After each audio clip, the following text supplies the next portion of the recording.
നിങ്ങൾക്ക് ആർക്കെങ്കിലും ഇങ്ങനെ ഒരു അനുഭവം ഉണ്ടായിട്ടുണ്ടോ? അതായത് ഗപ്പികളുടെ വാലിങ്ങനെ ചുരുങ്ങി പോവുക അല്ലെങ്കിൽ ഒട്ടിപ്പോവുക ഇങ്ങനെ ഒരു കണ്ടീഷൻ. ഈ അടുത്ത് നമുക്ക് അങ്ങനെ ഒരു കമൻറ്റ് വന്നിട്ടുണ്ടായിരുന്നു. അപ്പോൾ നമ്മളതിന് റിപ്ലൈ ആയിട്ട് നമുക്കറിയാവുന്ന കാര്യങ്ങളെല്ലാം പറഞ്ഞിട്ടുണ്ടായിരുന്നു. അപ്പോൾ നമ്മളതൊരു വീഡിയോ ആയിട്ട് ചെയ്ത് അറിയാവുന്ന കാര്യങ്ങൾ പറയാമെന്ന് വിചാരിച്ചു. കുറച്ച് ഡീറ്റെയിൽഡ് ആയിട്ട് പറയുന്ന വീഡിയോ ഞാൻ ചെയ്തിട്ടുണ്ട്. ആ വീഡിയോയുടെ ലിങ്ക് സ്ക്രീനിൻ്റെ താഴെ കൊടുത്തിട്ടുണ്ട്. ഇത് ഷോർട്ട് വീഡിയോ ആയതുകൊണ്ട് തന്നെ എല്ലാ കാര്യങ്ങളും ഇതിനകത്ത് ഉൾപ്പെടുത്താൻ പറ്റുമെന്ന് എനിക്കറിയില്ല. എങ്കിലും മെയിൻ ആയിട്ടുള്ള കാര്യങ്ങൾ പറഞ്ഞു പോവാം. ഗപ്പികളുടെ വാലിങ്ങനെ ചുരുങ്ങി പോവുകയാണെന്നുണ്ടെങ്കിൽ അതിന് മെയിനായിട്ട് 2 കാരണങ്ങളാണ് നമുക്ക് അറിയാവുന്നത്. ഒന്നാമത്തെ കാരണം എന്ന് പറയുന്നത് സ്ട്രെസ്സാണ്. അതായത് ഓവറായിട്ട് അവർക്ക് സ്ട്രെസ്സ് കാര്യങ്ങളെല്ലാം വരികയാണെന്നുണ്ടെങ്കിൽ ഇതുപോലെ ടെമ്പററി ആയിട്ട് അവരുടെ വാല് ഇങ്ങനെ ചുരുങ്ങി പോകാറുണ്ട് അല്ലെങ്കിൽ ഒട്ടി പോകാറുണ്ട്. ഇത് സ്ട്രെസ്സ് മൂലം വരുന്നതാണ്. അത് പല കാരണങ്ങളുണ്ട്. വെള്ളത്തിൻ്റെ പ്രോബ്ലം ആയിരിക്കാം, അല്ലെങ്കിൽ മീനുകളുമായിട്ടുള്ള ഫൈറ്റ് ആയിരിക്കാം, അല്ലെങ്കിൽ ടെമ്പറേച്ചർ ഇഷ്യൂ, അത്തരത്തിലുള്ള കാരണങ്ങളായിരിക്കാം.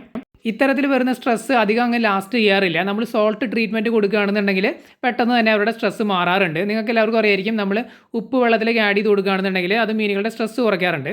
അപ്പോൾ ആ ഒരു ട്രീറ്റ്മെൻറ്റ് ഒന്ന് ട്രൈ ചെയ്ത് നോക്കാവുന്നതാണ്. അപ്പോൾ സ്ട്രെസ്സിൻ്റെ ആണെന്നുണ്ടെങ്കിൽ തീർച്ചയായിട്ടും ഒരു 2-3 ദിവസത്തിനുള്ളിലൊക്കെ അത് മാറിക്കിട്ടും. ഇനി അതല്ല എന്നുണ്ടെങ്കിൽ രണ്ടാമത്തെ സാധ്യതയായിട്ട് വരുന്നത് ഫിൻ റോട്ടാണ്. നിങ്ങൾക്ക് എല്ലാവർക്കും അറിയായിരിക്കും fin rot, gill rot, tail rot എന്നൊക്കെ പറയുന്ന ഒരു അസുഖം. അതൊരു ബാക്ടീരിയൽ ഇൻഫെക്ഷനാണ്. നേരത്തെ പറഞ്ഞ സ്ട്രെസ്സ് മൂലമുണ്ടാകുന്ന ആ ഒരു വാലി ചുരുങ്ങുന്ന ആ ഒരു കണ്ടീഷനെ പറയുന്നത് ക്ലാംപ്ഡ് ഫിൻസ് എന്നാണ്.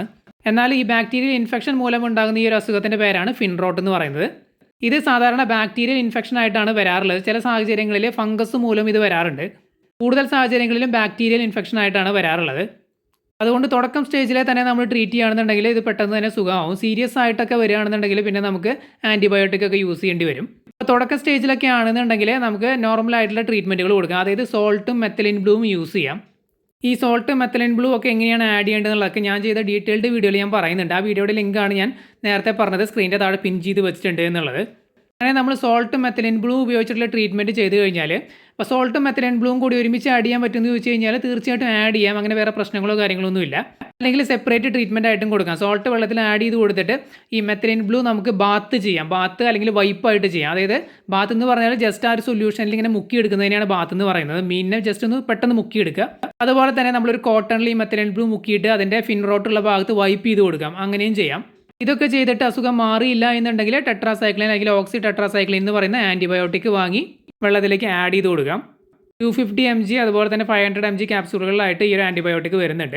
ഇത് അക്വേറിയം ഷോപ്പുകളിൽ അവൈലബിൾ ആയിട്ട് കിട്ടും. ചില സാഹചര്യങ്ങളിൽ കിട്ടിയില്ല എന്നുണ്ടെങ്കിൽ നമ്മുടെ സാധാരണ മെഡിക്കൽ സ്റ്റോറുകളിൽ നിന്ന് കിട്ടാറുണ്ട്. ക്യാപ്സൂൾ ഫോമിലാണ് വരുന്നത്. അത് ഓപ്പൺ ചെയ്ത പൊടി നമ്മൾ കുറച്ച് വെള്ളത്തിൽ, അതായത് അക്വേറിയത്തിൽ നിന്ന് എടുക്കുന്ന വെള്ളത്തിൽ തന്നെ മിക്സ് ചെയ്തിട്ട് പിന്നെ തിരിച്ച് അക്വേറിയത്തിലേക്ക് തന്നെ ആഡ് ചെയ്ത് കൊടുത്താൽ മതി. ട്രീറ്റ്മെൻറ്റ് എപ്പോഴും ഒരു ഹോസ്പിറ്റൽ ടാങ്കിൽ ചെയ്യുന്നതാണ് നല്ലത്.